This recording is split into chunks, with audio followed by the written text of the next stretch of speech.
for all the superlatives about him, all the things that are true, why do we undersell the fact that he has not been in a Super Bowl in quite a while? He did have a sizable career of a first ballot Hall of Fame quarterback, which is might not be something that he gets in the next destination, you know? Sure. And yet was never able to punch through. And I get they got screwed by the refs and the Rams. Okay, yeah, I'll give them I was going to say, my opening point here is going to be that they had some real bad luck. The Minneapolis Miracle, right? Totally, like that's a black swan event, right? Getting the worst call probably in the history of the NFL playoffs.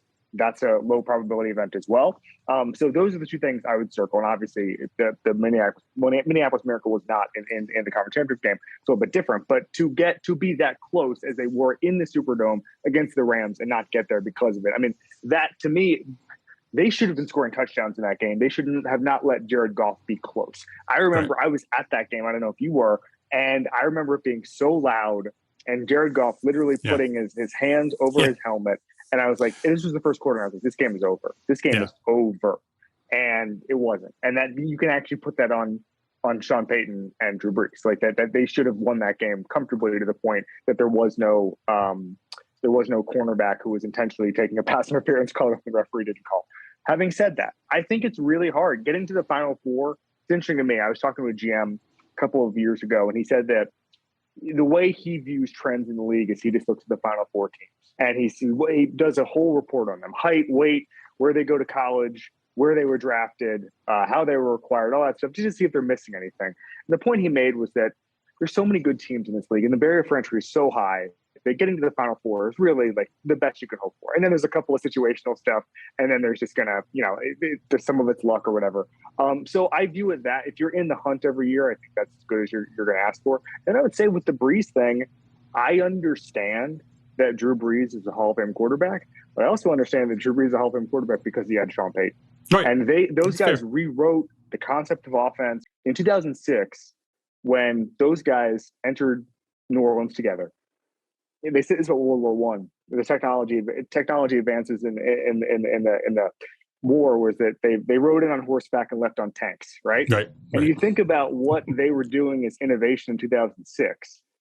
It was nothing, man. It was nothing compared to 2020 and 2021. Right. I looked it up today. There were 200 more passing touchdowns this year in the NFL than there were in 2006 league-wide. I mean, this is a completely different league, and Sean Payton stayed on top of it every single step of the way. So it's not just that he had Drew Brees. I think that's a little bit reductive. There's a reason Drew Brees was available. There's a reason Drew Brees was going to go to Miami, and he ended up going to New Orleans. He was a good quarterback. He was not a great quarterback. He was not on track to be the most efficient passer in the history of football. He was not on track to become this guy who rewrote not only record books, but just the way the game is played. He and Tom Brady changed the way we look at the quarterback position. And Sean Payton changed the way we looked at the offensive play caller position, frankly. I understand the certain problems with his legacy as far as that goes, as far as the fact he only got one Super Bowl. But I still think that there's a case to be made that he's one of the best offensive coaches in the history of football.